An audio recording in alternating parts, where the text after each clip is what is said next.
separates you from the rest of the teams when you play those team fights? Is it just the inherent, we know that we're on the same page, or is there a specific thing that you think you do different?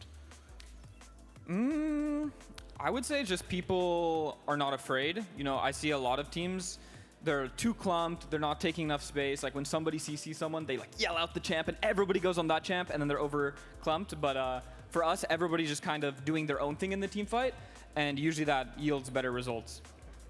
I think as you guys continue to be dominant, we're just going to keep talking to you and we're going to keep praising you.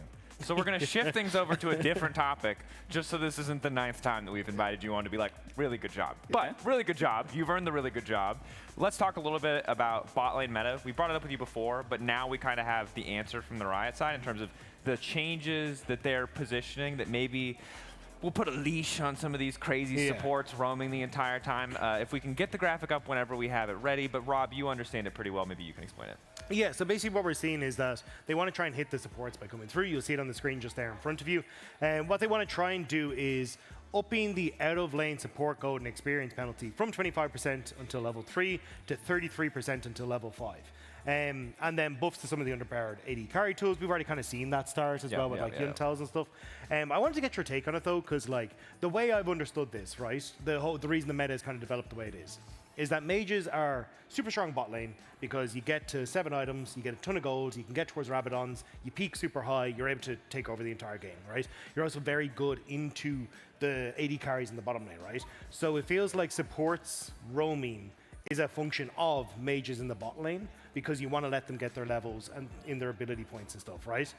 So hitting the support quest doesn't, in my eyes, fully feel like it's going to fix the problem, right? Because I think you kind of wait until 8 minutes into the game, minions hit level 6, supports get all that catch-up experience in like a wave and a half to 2 waves. You've kind of gone from level 3 to your level 5 to your level 6, right?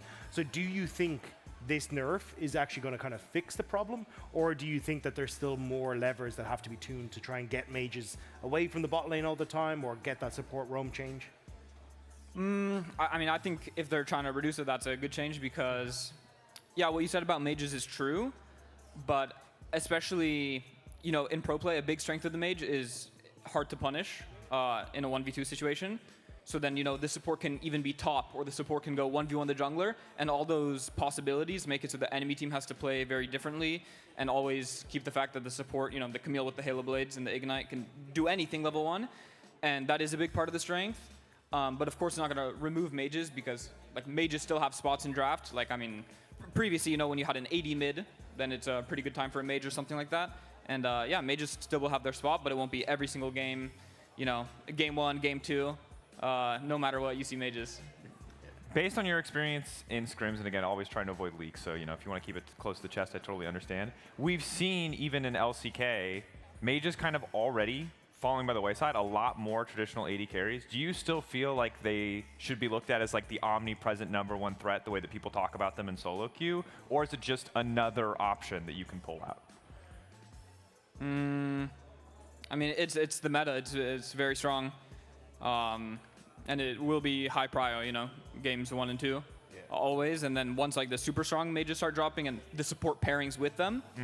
Then of course you see the ADCs, but no, I think it's very real and strong. Yeah, because it's super interesting. Because in LCK, it's like, hey, we're gonna go like AD casters. We're gonna go like Lucian, and we're gonna go the Corki, and we're gonna try and match the mage through that. Whereas LPL has just gone, no, we're diving down this rabbit hole, and they're bringing out like the Zerets and the Mels and all these kind of things. We're just like we're doubling like Locke and Vladimir's and all these kind of things, right? So I think it's been super interesting to see like how each individual region has taken it and how far they're kind of going down that rabbit hole. Yeah, I would love to see a little bit more of the arms race before it's nerfed into oblivion. Cool. Yeah. Maybe that's not how teams want to spend their practice time. Shifting ahead, keeping our focus now on the schedule kind of ahead of you guys, right? You're in a super comfortable position. You're undefeated. When we talk about you, we talk about Worlds, and it becomes so easy to overlook the domestic season. How do you guys stay focused on some of the matchups ahead of you, on taking every opponent so seriously when, like, look, you've been to the top, you've tasted international competition. How do you keep that motivation going in these remaining weeks of the regular season and playoffs? I mean, it should be pretty simple. You know, we just played 2 games, and neither game felt very good for most of it. So probably that like is a cause for concern. So everybody's going to go back, watch the games, what went wrong, and then improve from there. You know, like without reviewing, is there like anything that stuck out to you? Because this wasn't nearly as dominant as what we saw from you in Paris last weekend. This felt a little bit loose early game. It was the team fighting that's a strength, but it felt like you guys really had to rely on that today. What was it that was maybe difficult in the early game? You know, I haven't like formally reviewed yet, but it looked like draft game 1 would cause some bad situations early game, and then maybe some missing some information and whatnot. But yeah, you know, I haven't watched, so I can't Yeah, fair enough. put blame in one place. It seemed to me like from like even just the start of the year, you guys have gotten significantly better at like playing from behind and finding these windows back into it. And a lot of that is kind of like the way you use side lanes to like shift counter, shift Yahoo towards mid and overload a certain position. Is this something that's been in your mind where you were like, oh, this is something we want to work towards? Because you are a team that tends to win your games, so you don't always get practice in those positions that are behind? Or is it just something that kind of, as you've grown as a team, you found you've gotten stronger at? Honestly, I feel like it's another one of our innate strengths. Like we didn't really have to practice that or anything. Again, like in winter, we were winning a lot of games because of team fighting, like crazy comebacks and whatnot. And I think we make the comebacks just because like we're very clear with each other and on the same page. Like we're chilling, and this is when we all get super aggressive and look on this timer. And then also like a lot of our comebacks, for example, is just like people being very proficient on their champion, like Khan and Nar all the time. Like even if we're down, oh, the support's letting me stack for free. I'm hitting. Oh, he's one shot. Oh, I'm mega. I just killed everyone. You know, I feel like that's happened many times before, and it's just people aren't afraid on the timers that we don't have to be, even though we're behind, and that's how we come back. Yeah, one man who was definitely not afraid today is our Kia player of the series. It was Yehu. Last words before we look at the schedule ahead of us on Yehu. This is a guy who came in, looked pretty good from the start, but now we're kind of touting him as the mid laner that can contest caps, which is always kind of the important benchmark, I think, for us domestically in the region. Have you seen that growth from him as well?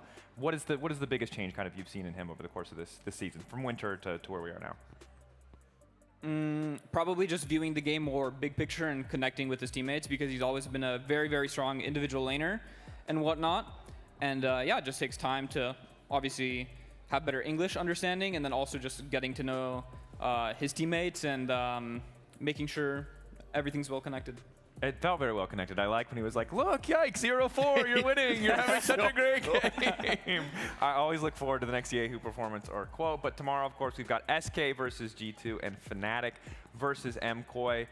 Any quick predictions before we go, Busio? Anything that's like stand out to you? Is there going to be an SK upset? Or Fnatic a bigger threat? See, you have scrims. We don't have scrims, so we're kind of always just going off of the most recent performance. So SKG2? 2019 reunion, yeah. narrative. Yeah, you know? that's cute. I mean, probably G2 is going to win, you know, but like SK has been cooking. Like maybe in like 1 week of practice, 2 weeks of practice, they're going to be pretty good. Because like I see they're doing a lot of good things, but then they're making maybe the same mistake over and over again. And what was the second series? MKOI versus Fnatic. It's behind us right here. Oh, cool. Quick reference. MKOI Fnatic. Ooh. Right, it's hard. It shouldn't be hard. But I'm feeling a Fnatic win. You're not the first person to say that. What do you think? Well, Paris kind of shook my confidence. I never would have said this, and then we saw Paris. I mean, even yesterday was iffy. I'm with you, brother. It feels like it would be the most Fnatic thing in the world to have all these people predicting for them and then to immediately lose. But we've lost the realm of analytical predictions. I think I'm fully into the realm of like copium it is just suspicion. Chaos. Everything's chaos. I'm all for it. It's great, but it is just all chaos. That's true. Yeah. We appreciate your consistency, even if it does rely on your late game team fighting and not complete start to finish dominance. Yeah. Thank you so much, Busio. That's going to do it for us here today on the LEC. We'll be back tomorrow kicking off with SK versus G2 before we get into MKOI versus Fnatic to find out who can come out on top. Thank you so much for watching, and we'll see you all tomorrow.